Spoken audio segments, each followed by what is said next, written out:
I saved that part just for y'all.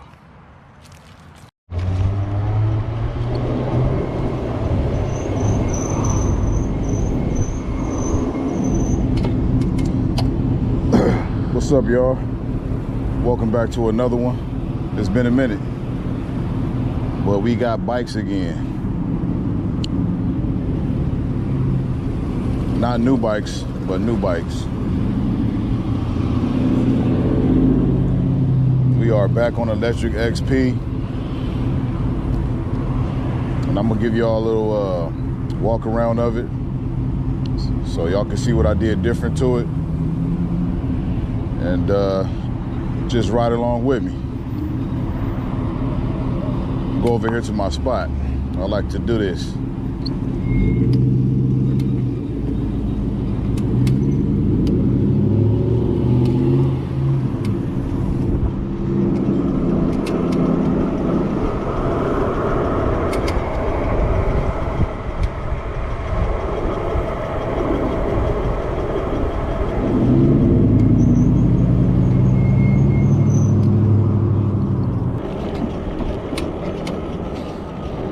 Got a little brake rub going on, but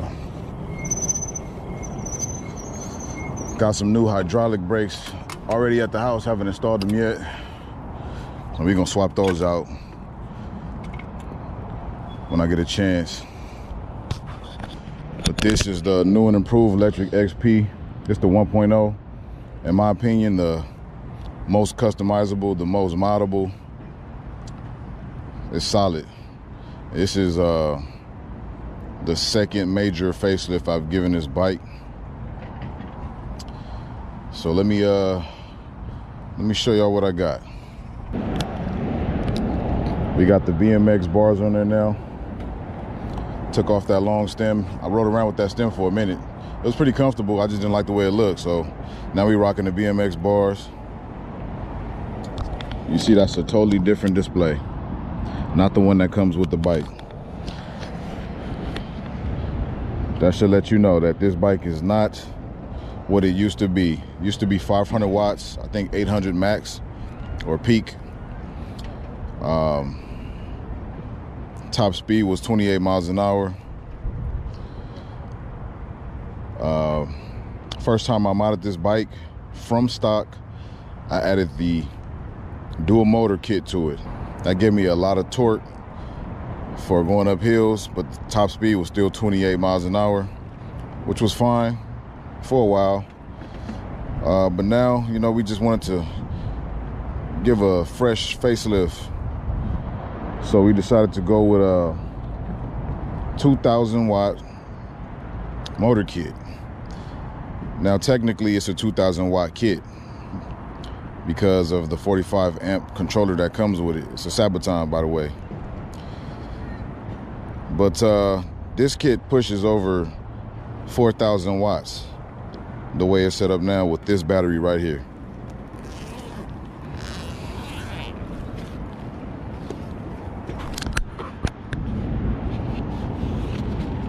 This is a 72 volt, 20 amp hour,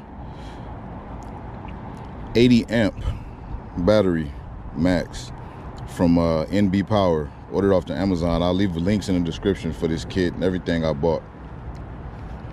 This is the 45 amp controller, the Sabaton. This is the biggest controller I could fit in this bag with the battery, so this was perfect for me. If I would have went any bigger, like an 80 amp controller, then it wouldn't have been able to fit in the bike, and it wouldn't be such a sleeper. This bike is pretty much a true sleeper now. You don't see two motors. And if you don't know no better, you wouldn't know that the motor that you see in the rear didn't already come with the bike. But when I'm maxing this thing out and I'm looking at the wattage on the display, I look down sometimes and I see over 4,000 watts of power being pushed through this thing. So it's got plenty of juice. Now I'll say this too. This kit was plug and play completely. I didn't have to modify anything to get this kit on here. It was super simple. All of the wires matched up perfectly. Everything works. I even installed pedal assist. Usually when guys get these high power kits, they just skip over the pedal assist, but I actually wanted to utilize mine, so I went ahead and installed it, and I actually like the way it worked. It don't buck you off or none of that. It's pretty smooth. Before I did this install, I actually had dual motor with my mid drive. I actually took it off my Super 73 and slapped it on here with an upgraded controller combined with the rear hub. But the bike was so heavy with that setup, I ended up taking it off. And it felt like it was going to just rip my chain off. It was a lot of power going through this thing. And the chain on this bike is not an e-bike rated chain. It's for pedaling. It's a pedal chain. The chain that I swapped out on my Super 73 ZX is an e-bike rated chain. It's meant to take, you know, high outputs of power. Also got the Vee Tire Speedsters.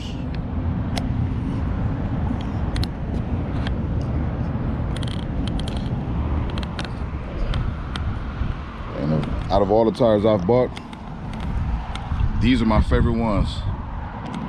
They're street tires. I don't ride dirt at all. I mean, I live in the concrete jungle, so I don't do a lot of off-road, and I use this thing mainly for commuting back and forth to work. So it's all good. These tires are quiet, they're silent, and they roll smooth. Haven't had any punctures. I don't have any slime or anything installed in them yet. I wanted to see how they hold up by themselves, and they've been doing pretty good so far, especially with all the power that's going through this thing now.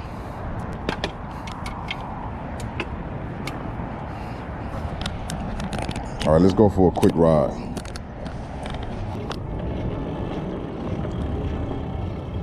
Now, I know you guys got questions. Any questions you have, feel free to leave them down in the comments. I'll try to get back to everyone, every last one of them.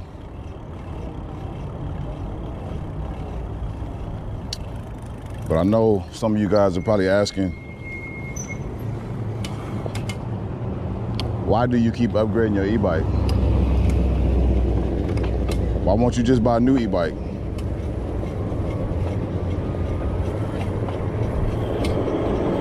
Because every time I upgrade this bike, it is a new e-bike. I like my bikes.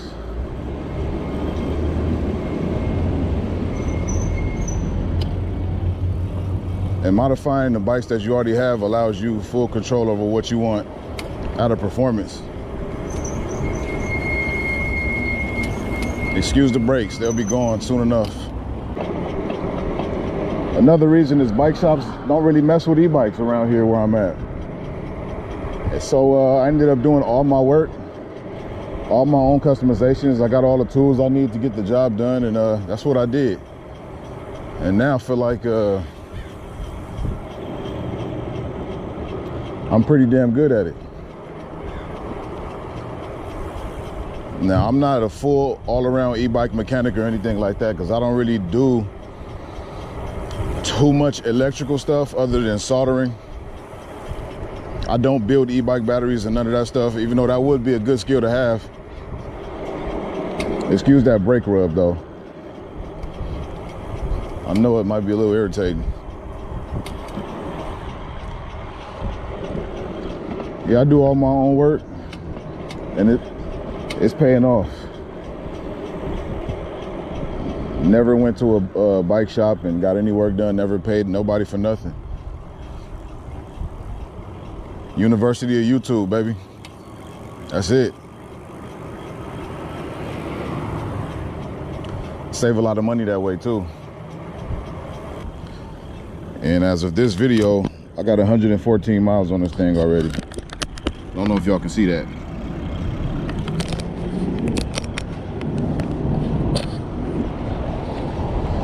So that's 114 miles with this new motor, and 114 miles on these new tires, these Vee Tire Speedsters, which I love. buttery smooth. Another thing I wanted to talk about was the Lectric X Premium. Let's go fast here.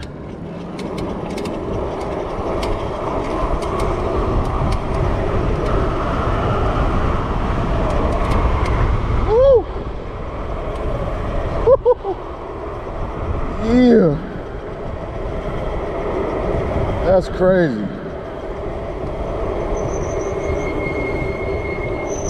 Don't try this at home, kids.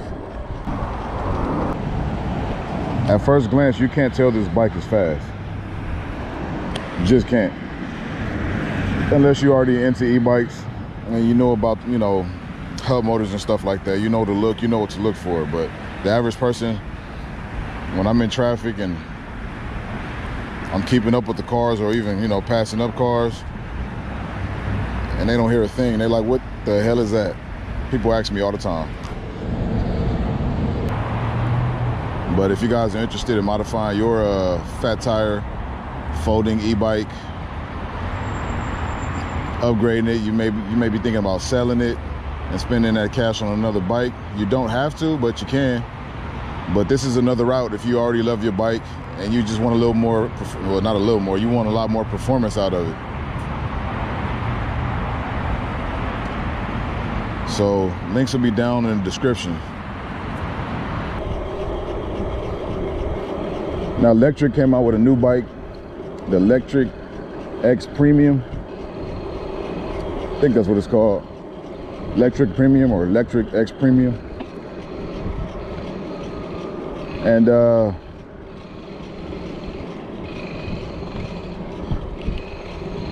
cool bike.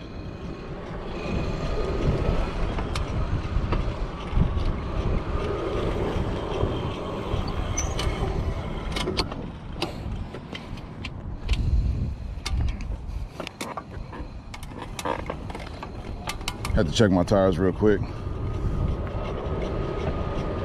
But yeah, the Lectric X Premium, I like the idea behind it. Dual battery, mid-drive, 500 watt. That's not bad. Suspension for $17.99. I don't know if that $17.99 comes with the extra battery or if you have to pay extra for it, but all in all, I think it's a good deal. My only problem with that bike is they only made a step-through version. And nothing against anybody else. I just don't like the way it looks as a step-through.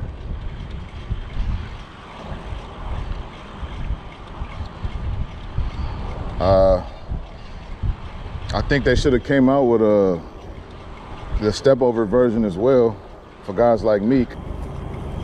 But the Lectric X Premium step-over version, if they had one in black, with the dual batteries that they have in this as an option, and then this high power kit for the rear hub, beast. Range and power all day long. Let's get up this hill.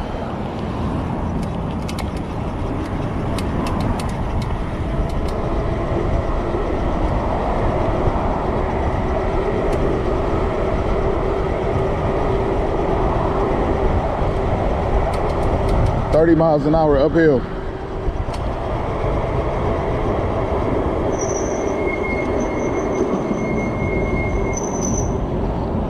$30 miles an hour uphill. That's pretty damn good if you ask me. Now the max I was able to get out of this thing was 42 on flat. I usually keep it around pedal assist 4 and not 5. That's plenty, it's plenty. I'm gonna put it on 5. 5 is what I use for my top speed run. On the first time around, so we're gonna go with that again. We're gonna turn it all the way up to pedal assist 5,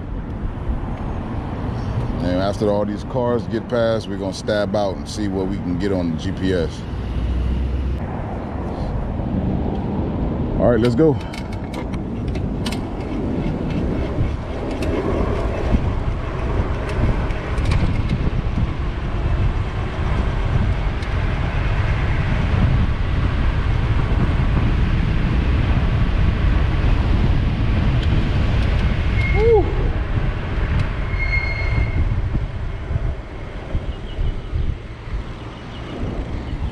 Got that thing down. Got that thing up to 45. That's what I saw. Now let me leave a disclaimer too. Modifying your bike like this, there's a gray area between legalities, but to be perfectly honest with you, if you want to work within the parameters of the law and safety for yourself, then this bike mod may not be for you. But if you're like me and you feel it's necessary, go crazy. I'm not trying to be the fastest guy out there. There are guys on YouTube that are a lot faster than me.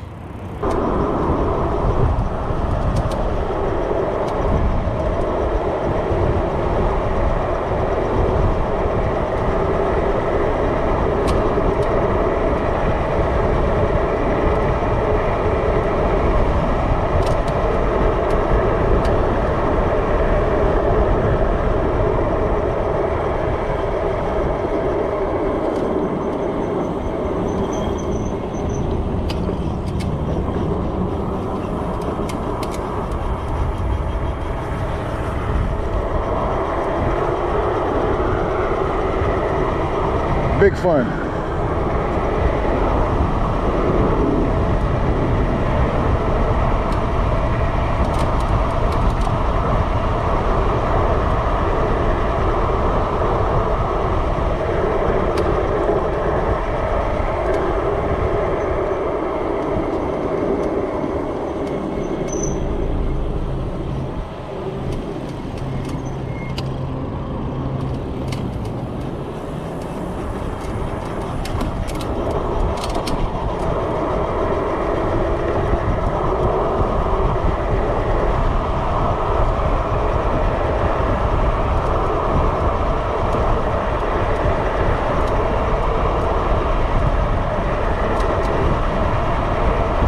Up here.